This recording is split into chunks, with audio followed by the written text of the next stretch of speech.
Oasis, obrolan seputar Islam. Hanya di Start 102,6 FM. Bekerja sama dengan program studi manajemen dakwah Stein Mandailing Natal.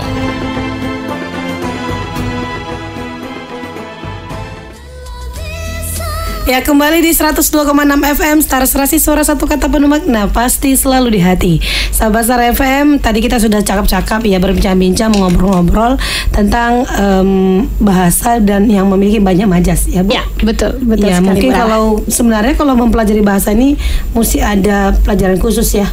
Iya, karena kita ada di tadi bahasa Inggris, bisa di sana belajar bahasa juga. Iya, apalagi di introduction to linguistiknya ya. Iya, Wow. introduction to linguistik, iya. Tapi kan nggak masalah sih, namanya juga pengetahuan yang paling sedikit banyaknya kita juga harus sampaikan ya, Iya. di Oasis ya. Betul. Jadi Bu, kita kan kalau berbicara bahasa, kembali ya ke bahasa nih ya. Iya, Bu. Ada nggak sih sebenarnya dampak dari bahasa itu?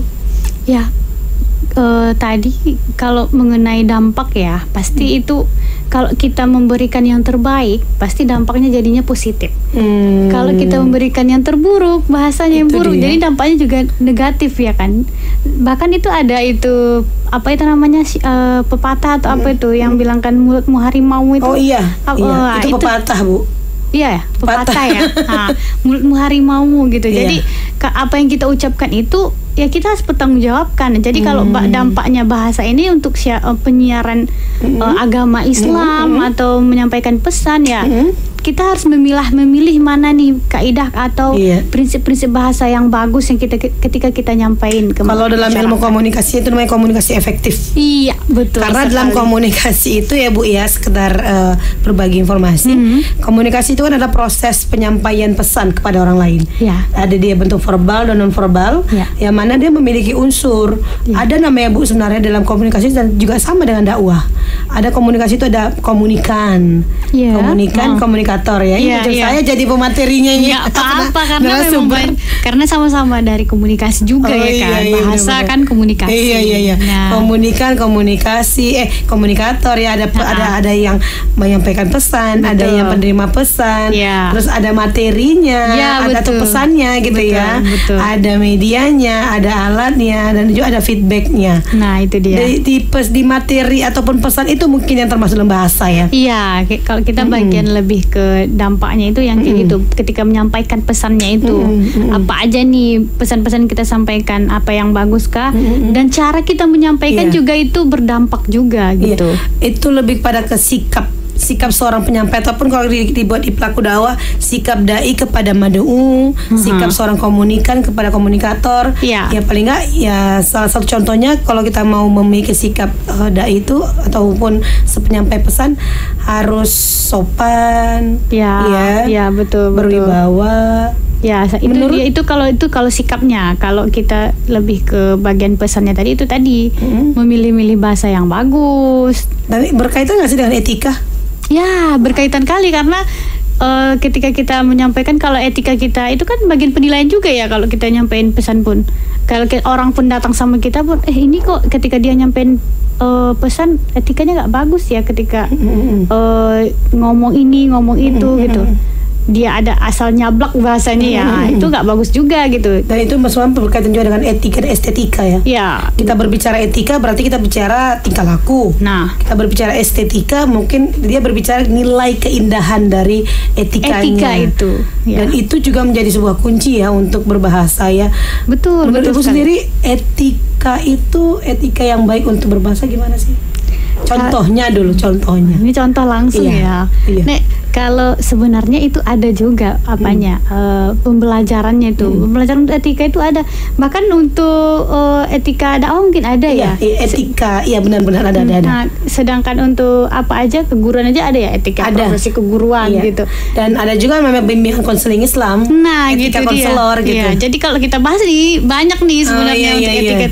Yang penting itu adalah kita harus tahu dulu nih kita mau nyampein ke siapa dulu nih orang-orangnya. Dan kita harus masuk pada lingkungan orang itu. Oh, kalau ini kayaknya anaknya orang-orang gaul nih. Oh, berarti saya juga harus nyampaikan dengan bahasa model body language-nya itu ya dengan sesuai dengan mereka gitu. Agar jadi menyenangkan. Iya, agar jadi menyenangkan. Kalau yang etika yang buruk ya masa kita menyampaikan bahasa body language-nya itu kayak orang-orang gaul, padahal orang di situ adalah ada syekh gitu, ada kiai gitu, tuan-tuan guru. Nah, gitu kita harus menyesuaikan, etika itu harus menyesuaikan dengan lingkungan kita. Seperti gitu. Misalnya kalau kayak anak manajemen dakwah ya harus seperti anak MD mencerminkan yang berlobeng. Nah, itu bisa. Berpakaian rapi seperti itu. Kan kalau bahasa Inggris gimana, Bu?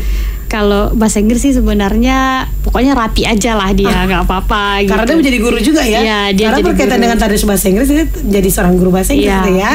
Betul sekali, Berara. Iya, pintar sekali saya menanya. Beraranya juga pintar. Masya Allah. Ada nggak sih sebenarnya? Karena kan Bu, hakikat dari bahasa itu apa sih? Hakikat dari bahasa itu ada beberapa ya, Bu. Itu yang pertama ada dinamis namanya. Dinamis di situ maksudnya adalah bahasa itu adalah satu-satunya milik manusia yang tidak pernah lepas dari segala kegiatan dan gerak manusia sepanjang keberadaan manusia itu. Nah, jadi karena itu kita itu sebagai ahli bahasa lah istilahnya itu, jadi harus bisa menyesuaikan tadi. Nah, menyesuaikan dengan masa ke masa nih. Di era sekarang ini gimana nih bahasa yang cocok kita masukkan. Artinya gitu. memang berarti bahasa ini berkembang ya? Iya. Oh, Dia itu dinamis, itulah tadi dinamis itu. Dia bisa di segala masa gitu dia. Iya benar. Dan memang kita bisa terpisahkan dari bahasa. Iya, betul. Kalau nggak bisa bahasa, cuman Ibu kita mau nggak bisa komunikasi seperti ini. Selain itu apa lagi, Bu? Ada nggak lagi? Oke, ada lagi itu unik. Bahasa itu unik hakikatnya. Unik ya? Iya. Maksudnya apa nih? Karena dia itu mempunyai ciri-ciri khas yang spesifik yang tidak dimiliki oleh yang lainnya. Nah, bahasa unik itu maksudnya setiap bahasa itu mempunyai ciri khas sendiri yang tidak dimiliki oleh bahasa lainnya. Mungkin contohnya bisa dibilang bahasa Indonesia dengan bahasa Inggris memiliki masing-masing. Iya, beda-beda sendiri dia kan, beda bunyinya gitu. Iya, sedangkan kita orang penyambungan saja ada berbeda-beda bahasanya. Nah, gitu dia. Betul. Saya dulu pikir sama nih bahasa penyambungan dengan bahasa orang Padang Bolak, ternyata jauh beda, Bu.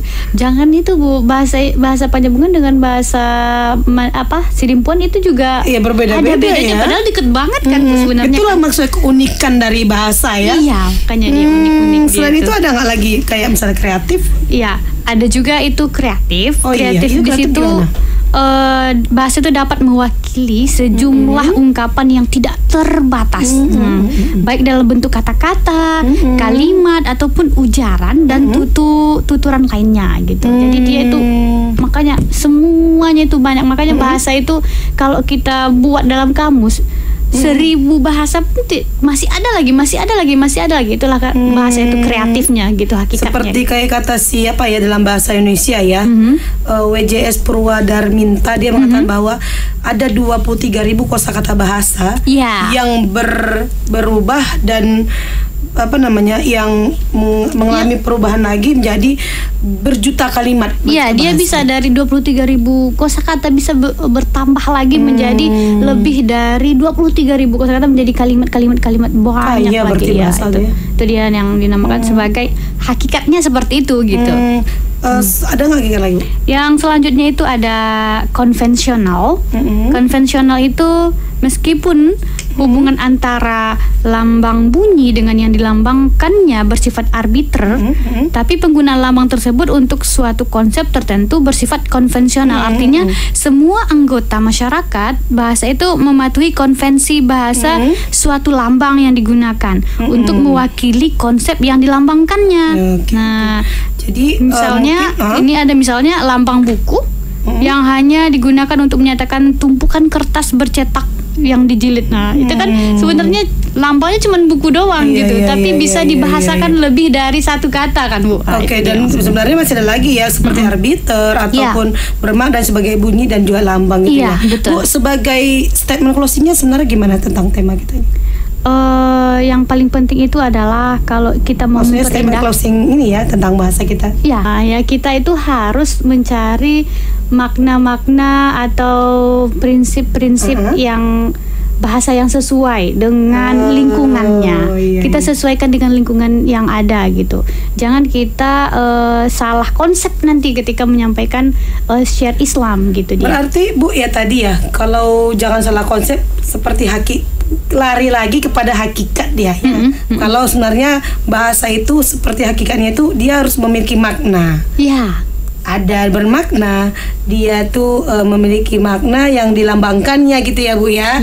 Karena makna itu ada ide apa namanya? Di dalamnya tuh ada ide, iya ada ide, gagasan, artinya gitu ya. Ada nggak juga bunyi gitu ya? Ya ada. Bunyi, ada juga seperti apa namanya kalau bisa bunyi itu yang bersuara gitu ya, yang dimengerti orang. Maksudnya kayak gini, kalau dia itu bahasa itu meskipun dia bunyi bisa kita jadikan sebuah bahasa dia, dan dia itu bermakna gitu. Nah, banyak sekali berarti ya. Kalau sebenarnya kalau kita membahas bahasa ini nggak habis nih sampai sekarang nih, sampai besok juga nggak habis nih. Karena bahasa. Memang bahasa itu merupakan ilmu Bu. Iya. Kalau nggak merupakan ilmu dia tidak akan mungkin ada namanya perguruan tinggi yang mempelajari bahasa. Iya, ilmu bahasa. Baik sahabat, kita bukan undur diri ya, maksudnya kita jeda iklan dulu atau sebelum ini nanti kita bahas lagi. Tetap di 102,6 FM. Ayo mari kita bangun Madinah dengan pajak dan retribusi daerah. Awasi penggunaannya. Pesan ini disampaikan oleh Badan Pendapatan Daerah Kabupaten Mandailing Natal. Ya, kembali lagi di 102,6 FM Star Serasi Suara Satu Kata Penuh Makna, pasti selalu di hati. Sahabat Star FM, ya tadi kita sudah berbincang mengobrol tentang hakikat sebagai bahasa gitu ya Bu ya. Iya, benar. Jadi sebenarnya ada nggak sih fungsi-fungsinya Bu? Kalau kita pasti ada fungsi ya. Setiap bahasa itu ada fungsi nggak sih? Ada. Kalau dia untuk fungsi dari bahasa itu sendiri ya, itu dia ada beberapa tahap sebenarnya ya Bu. Yang pertama itu mengenai fungsi personal atau pribadi. Oh iya, fungsi pribadinya. Terus ada dia fungsi direktif. Nah, kalau fungsi direktif ini kalau kita lihat dari sudut pendengar atau lawan bicaranya, bahasa itu berfungsi sebagai direktif, yaitu mengatur tingkah laku pendengar. Nah, di sini bahasa itu tidak hanya membuat si pendengar melakukan sesuatu, tetapi melakukan kegiatan yang sesuai dengan yang dikehendaki si pembicara. Oh iya benar. Selain itu ada nggak lagi fungsinya kalau memang? Ada fungsi fatik, ada juga fungsi referensial namanya, dan ada juga fungsi metalingual atau metalinguistik. Nah, itu apa itu? Kalau dia fungsi metalingual itu yaitu bahasa yang digunakan untuk membicarakan bahasa itu sendiri. Nah, biasanya bahasa itu digunakan untuk membicarakan masalah lain seperti ekonomi, pengetahuan-pengetahuan dan yang hubungannya lah dengan ekonomi dan gitu. Ini mungkin bisa sebagai proses pembelajaran ya. Iya, betul untuk sekali. kaidah-kaidahnya yang akan dijelaskan dalam bahasa gitu ya. Betul, Ibu Rara. Saya pernah dengar dari namanya fungsi imajinatif. Ada. Kalau dia fungsi imajinatif itu jika dilihat dari segi amanatnya atau kita lihat dari message-nya, itu disampaikan bahwa bahasa itu dapat digunakan untuk menyampaikan pikiran atau gagasan dan perasaan, baik yang sebenarnya bentuknya fakta atau yang imajinatif atau khayalan aja gitu. Nah, jadi fungsi imajinasi ini biasanya berupa karya seni kayak puisi, cerita dongeng. Berarti dia. Itulah dia yang mungkin orang-orang bisa berbuat apa namanya menginspirasikan dirinya sendiri untuk ke dalam tindakan-tindakan seperti melukis ya. Dia ingin memberitahu kepada orang lain tentang arti lukisan memberikan informasi ide pikirannya melalui lukisan gitu ya. Iya, betul sekali. Jadi jadi fungsi bahasa itu sebenarnya banyak gitu. Tergantung kita milih yang mana nih bahasanya gitu. Dan termasuk juga dalam syiar Islam itu ya. Iya, betul sekali. Jadi kesimpulannya untuk memperindah bahasa dalam syiar Islam ini gimana? Ya, kalau dia untuk memperindah bahasa, otomatis kita harus mencari bahasa-bahasa atau kaidah tadi dan prinsip-prinsip yang sesuai tadi dengan lingkungan yang ada. Dan kita sesuaikan dengan supaya orang-orang yang ada di situ itu mau atau menerima pesan yang kita sampaikan. Nah, dia bisa cari gaya bahasa yang persuasif tadi. Bisa. Atau pakai menggunakan bahasa simile dulu, gaya-gaya bahasanya gitu. Benar-benar. Nah, kalau untuk fungsi bahasa sendiri itu kita bisa pakai dia yang imajinatif tadi, bisa juga kita pakai. Artinya memang dia harus sebagai kita pelaku orang dakwah atau siapapun dia untuk mensiarkan Islam, dia harus belajar untuk berbahasa. Artinya bukan berbahasa Inggris atau berbahasa apa, maksudnya mempergunakan bahasa dengan baik, dengan indah. Betul sekali. Supaya orang-orang yang ada yang melihat ini atau yang mendengarkan ini, dia tergerak hatinya dengan apa yang kita sampaikan. Oke lah kalau begitu, Bu. Mohon maaf sebelumnya ya, karena sudah waktu kita udah mulai diambang batas. Kesimpulannya adalah memang sebenarnya bahasa itulah sistem lembang bunyi atau ujaran yang kita gunakan untuk berkomunikasi ya, pada diri sendiri dan masyarakat sebagai pemakainya. Nah, bahasa yang baik itu berkembang berdasarkan suatu sistem, berarti dia yang sesuai dengan perangkat ataupun aturan yang telah diberlakukan dalam kemasyarakatan atau pendidikan. Intinya kita sebagai pelaku bahasa yang ingin memberikan bahasa, pandai-pandailah kita untuk memilih dan memperindah bahasanya. Sebenarnya saya pengen belajar lagi nih, Bu, tapi waktu kita sudah enggak. Dan sahabat FM, mohon maaf ya karena sudah waktu kita sudah diambang batas. Mudah-mudahan obrolan kita minggu ini memberikan banyak pengetahuan dan manfaat, karena pada hakikatnya banyak belajar maka banyak pengetahuan. Saya sebagai presenter di hari ini ya, Siti Rahmara, mohon undur diri jika memang ada kesalahan, dan terima kasih sekali buat Bu Restila. Terima kasih juga. Semoga sukses selalu. Saya akhiri dengan Assalamualaikum warahmatullahi wabarakatuh dan selamat berjumpa kembali di Jumat depan, tetap di 102,6 FM.